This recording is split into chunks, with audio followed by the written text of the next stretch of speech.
compassion of man, He humbled Himself and becoming obedient unto death, even the death of the cross. We all know this.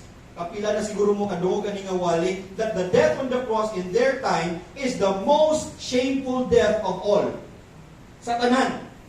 Sa tanan nga klase nga kamatayon, death on the cross was the most shameful. Why was that given to the Lord? This book of the law shall not depart from thy mouth, and thou shalt meditate therein day and night, and thou shalt observe to do. Muro na, observe to do. And what is the result? Success and prosperity.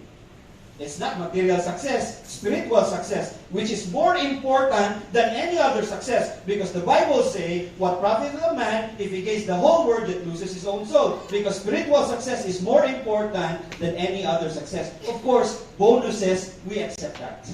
Therefore, my beloved, as ye have always obeyed, not in my presence only, but much more in my absence, work out your own salvation with fear and trembling, for it is God who worketh in you both to will and to do His good pleasure. Do all things without murmuring and disputing, that ye may be blameless and harmless, that the Son of God without rebuke in the midst of crooked and perverse nation among ye shine as lights in the world. Lifestyle. Two things about our regular routines or lifestyle. Number one is to live up to the grace of God in verses 12 to 13. Ingon niya, meaning we must be careful about what we believe, how we live, especially when we are not our own. The word work out, ang word na work out, newborn babes desire the sincere milk of the word that ye may grow thereby. Growth can only happen if you feed it. Just like the babies, kung di na nato pa sa Ginoo, sa tumasala. But Lord, no. There are still things in the area of our life na ato, dili sa Ginoo. God who worketh in you both to will and to do His good pleasure. It is still God who works in you. That's why anything is possible because God is with you. Dugay na ni, nga naman gihapon ni Ginoo, mo na ni. And then at the last part, we go away from the Lord. Whining, self-pitying, and self-centered mentality is typical in a crooked and depraved world. But for a Christian, it is a bad attitude that we express. It is really a bad attitude that we express.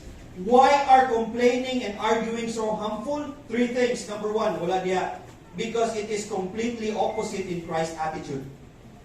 Did Christ complain? Sakit na kayong latigo? Anong dumus latigo? Nga even gapir sa iyang nga lawas?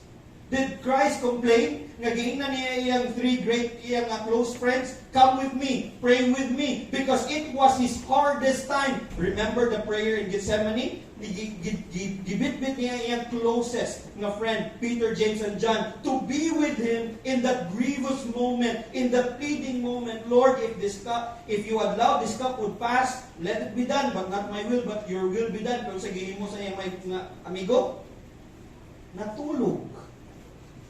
Kung na itong ginahimo sa uban, atong ginapa, we don't go with them.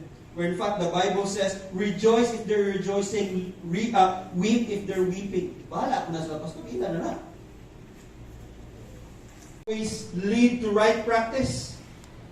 And we can never separate faith and practice. As believers and followers of Jesus, we ought to act on who we are and what we are to become. The victory in the cross will never be sweet victory unless it is practiced and applied in each of our lives. And we cannot see a person's heart